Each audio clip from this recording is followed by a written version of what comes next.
একাধিক দাবি দাওয়া নিয়ে বৃহস্পতিবার অভয়নগর সমাজ কল্যাণ এবং সমাজ শিক্ষা অফিসের সামনে রাস্তা অবরোধ করলেন অঙ্গনওয়াড়ি কর্মী ও সহায়িকারা।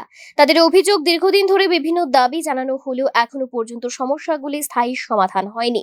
অঙ্গনওয়াড়ি কর্মী এবং সহায়িকাদের নিয়মিতকরণ, সম কাজে সম বেতন, আদালতের রায় অনুযায়ী সুদ সহ গ্র্যাচুইটি প্রদান, সুপারভাইজার পদে 50% প্রমোশন, অবসরের বয়স 65 বছর করা এবং অবসরকালীন পেনশন বৃদ্ধির দাবি জানানো হয়েছে।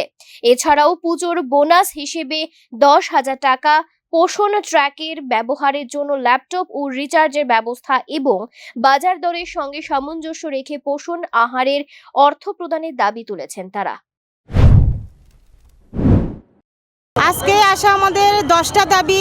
এই 10টা দাবি সারা জীবনে আমরা দিয়ে যাচ্ছি, কিন্তু ওনারা আমাদেরকে শুধু আশ্বাসই দেয়, কিন্তু কাজের কাজ কিছু হয় না। এই জন্য মেয়েরা অতিষ্ঠ হয়ে, অধৈর্য হয়ে 57টা প্রজেক্টে ত্রিপুরা থেকে সবাই একত্রিত হয়েছে। আমাদের দাবিগুলি পূরণ না করলে আমরা আজকে রাস্তায় বসে যাব। আমার নাম প্রতিমা ভৌমিক, অঙ্গনওয়াড়ি ওয়ার্কার হেল্পার ঐক্য সমিতির প্রেসিডেন্ট, আগরতলা থেকে এসেছি। এখানে সারা ত্রিপুরা রাজ্যের 57টা প্রজেক্টের দিদিমণিরা আছে।